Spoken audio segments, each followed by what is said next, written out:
This is Debt Free in 30, where every week we take 30 minutes and talk to industry experts about debt, money, and personal finance. Here's your host, Doug Hoyes.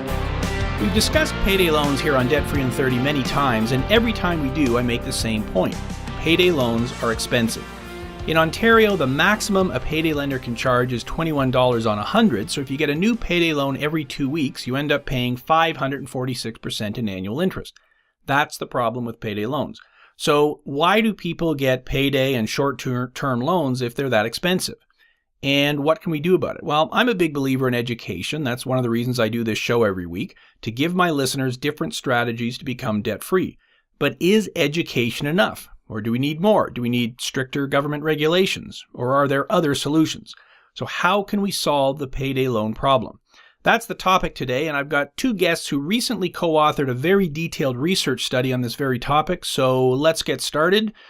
Author number one, who are you, where do you work, and what's the name of your study?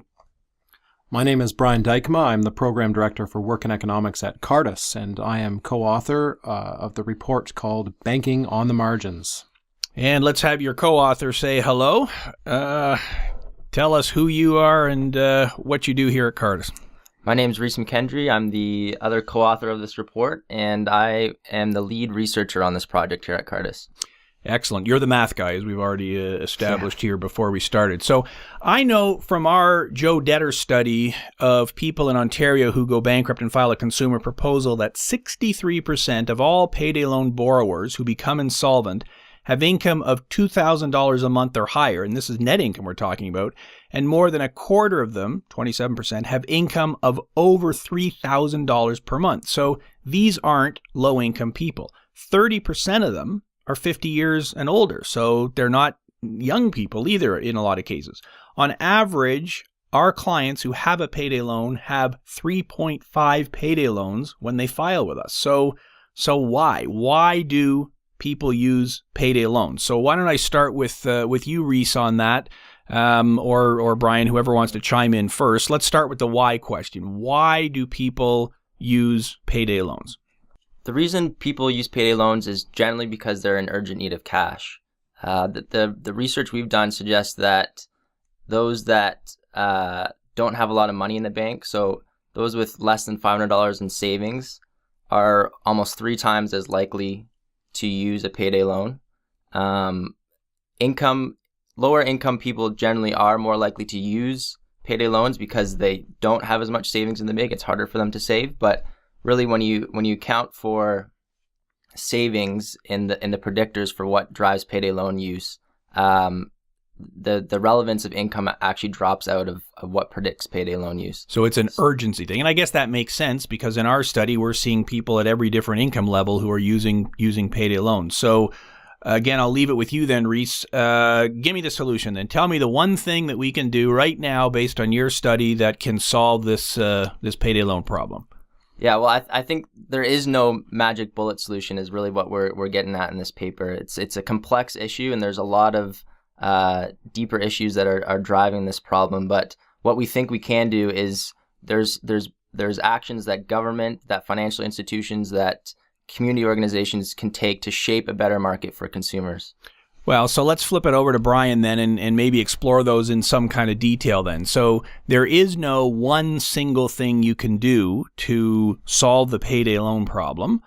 In your report, you kind of go through, I guess, 3 different areas that we should start exploring. So walk me through, what would be the first thing you would be exploring right now if I give you the magic wand and you get to start solving this problem?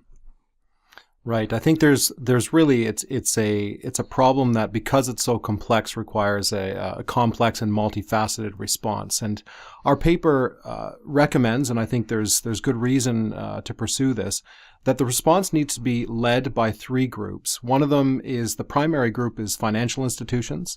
There's one of the real reasons why payday loans are so prevalent is that there's a lack of small dollar credit options out there for people who need it. And that's really an issue with financial institutions, credit unions, banks not offering those services. So that's number one. there's also a role for government. Our paper says that if you're looking to government to solve the problem, you're looking in the wrong spot. But at the same time, there is a role for government to play, particularly if you look at the way that the loans are structured right now. The main problem, and you would know this from talking with your clients, one of the real challenges with payday loans is that you take them for a 10-day term, which is the average term, or 14 days, and you have to pay the whole thing back, the principal plus the interest back in one lump sum. That's the balloon payment. And for people who have cash flow problems, which is why people are using it in the first place, that big lump sum, that big balloon payment is what really kills you. And so we think that if the government wants to make a real difference on this issue, they could actually look at and sort of change some of the structures of loans to allow people to pay back in installments. And that's been done in Colorado to some effect.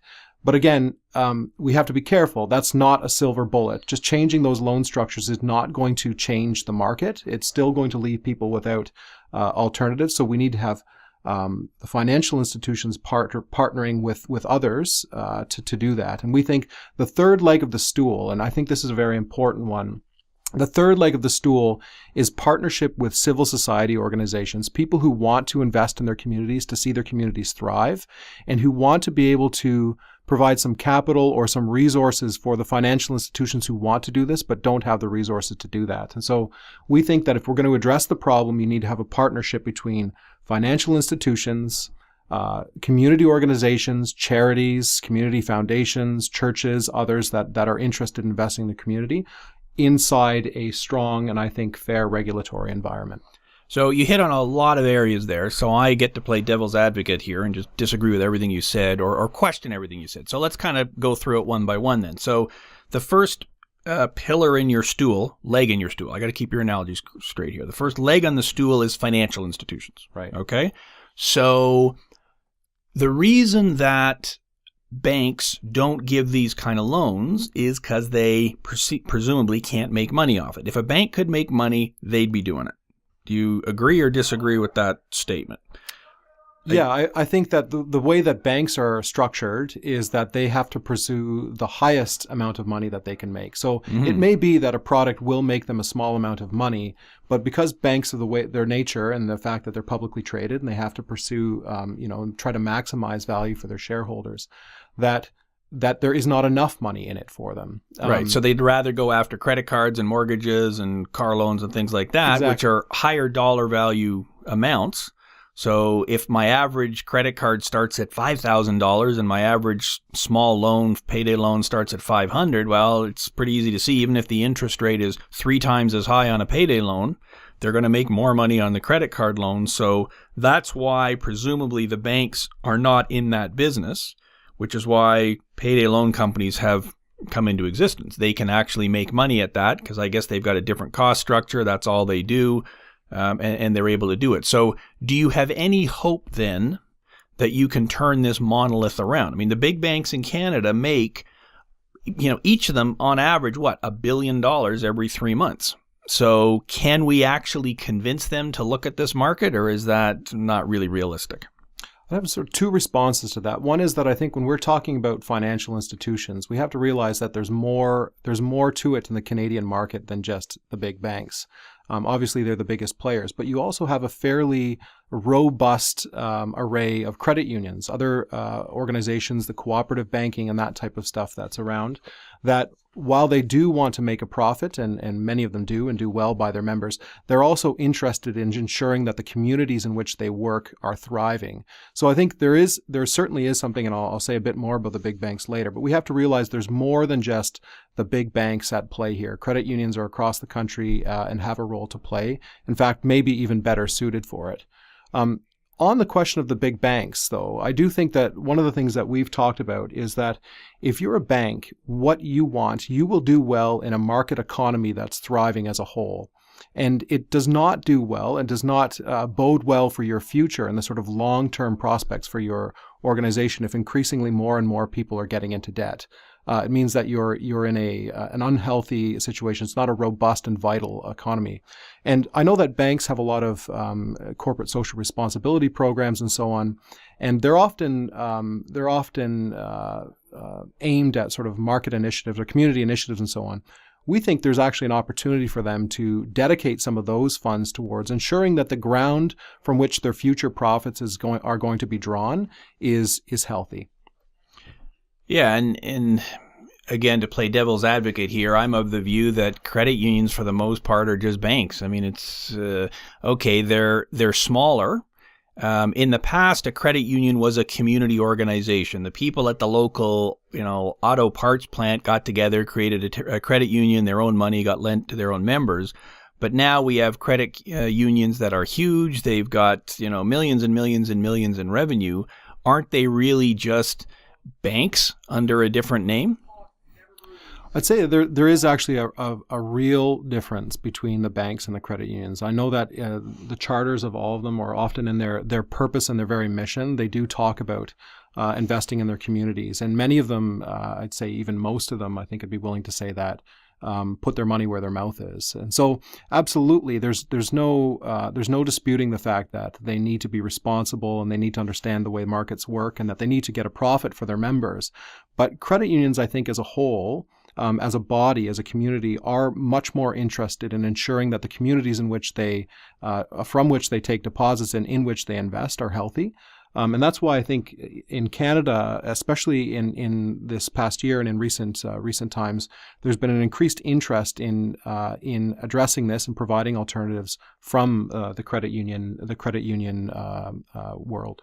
So the second pillar was government. And maybe, Reese, you can chime in on this one then. So, again, I've kind of been of the view that, well, we want the government to solve our problems. I mean, aren't these the guys who've run up massive deficits? And aren't these the guys who run the post office? I mean, is this really, really where we want to look to? Now, I know in Ontario right now, as we record this in the spring of 2016, there is a bill before the legislature, I believe it's Bill 156, that will adjust some of the regulatory environment for payday loans, I guess kind of addressing what you said about allowing for longer term loans.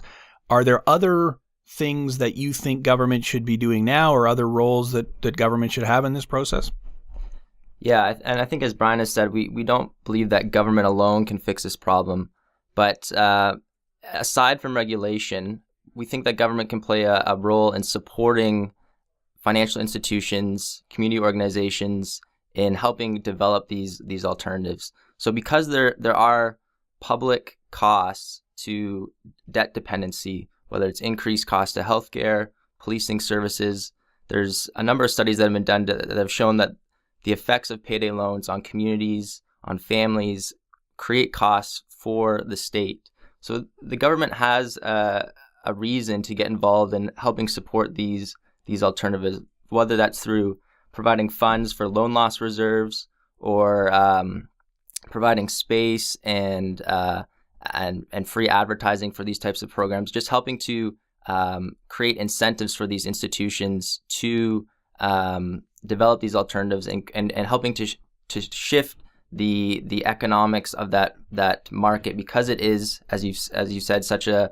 difficult market to operate in profitably, helping to create ways to enable them to sustain these types of alternatives. Well, so let me jump on one of the things you said there. Your phrase was something like helping to guarantee loan losses or something. So what, in my mind, you're describing is CMHC, which is a government organization funded by a fee on your mortgage, but also backstopped by the taxpayers, so that I can get a mortgage with less than a 20% down payment. I believe the law in Canada now, or certainly the standard practice, is any mortgage I get where I have less than a 20% down payment, it has to be guaranteed. CMHC is the biggest guarantor.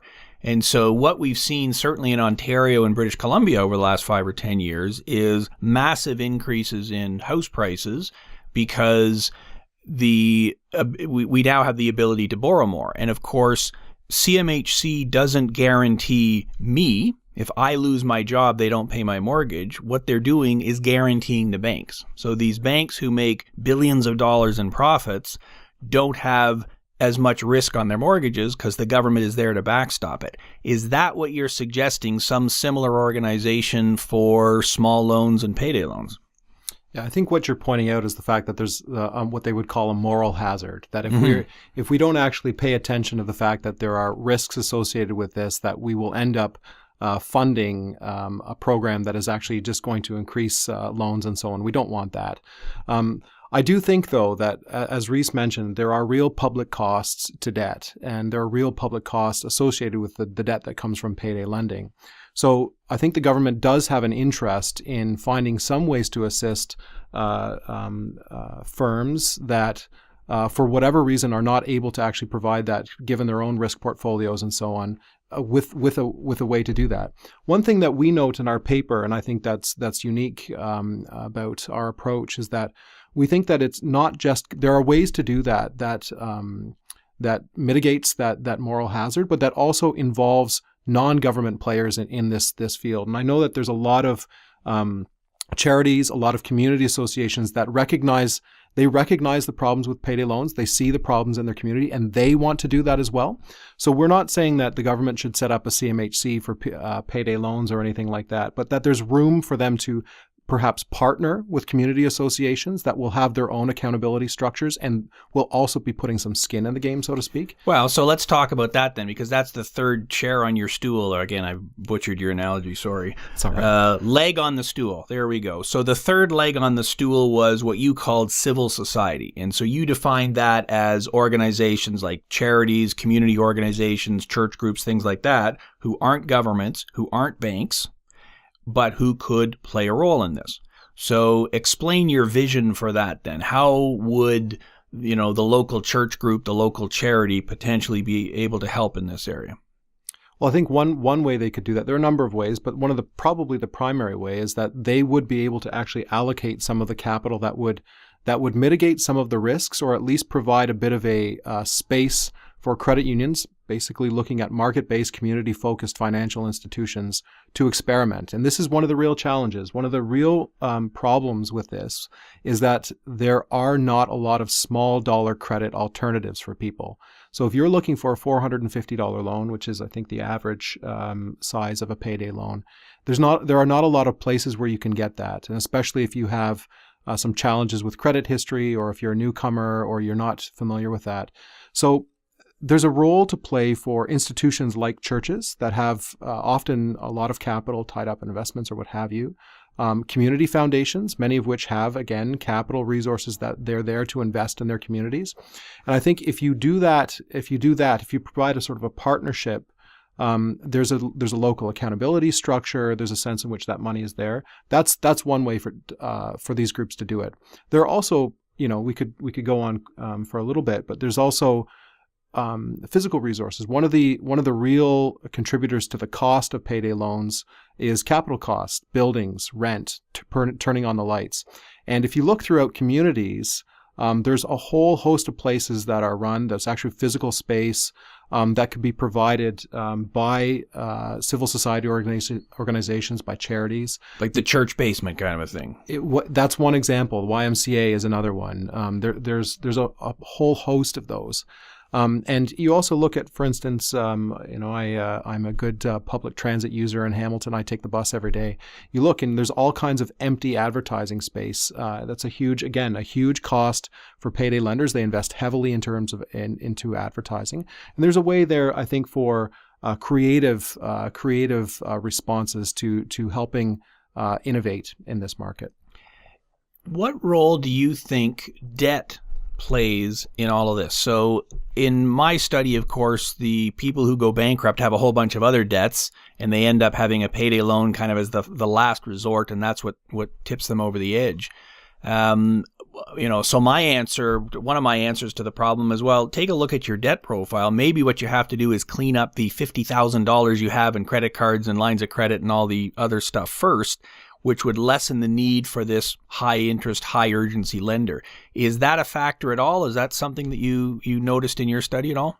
Yeah, certainly through our research, it revealed that those that have had trouble managing debt in the past, those that have poor credit history, have been refused credit cards, have maxed out their available credit on a credit card or line of credit, are much more likely to use a payday loan, because that credit is no longer available, and that's the only place they can turn.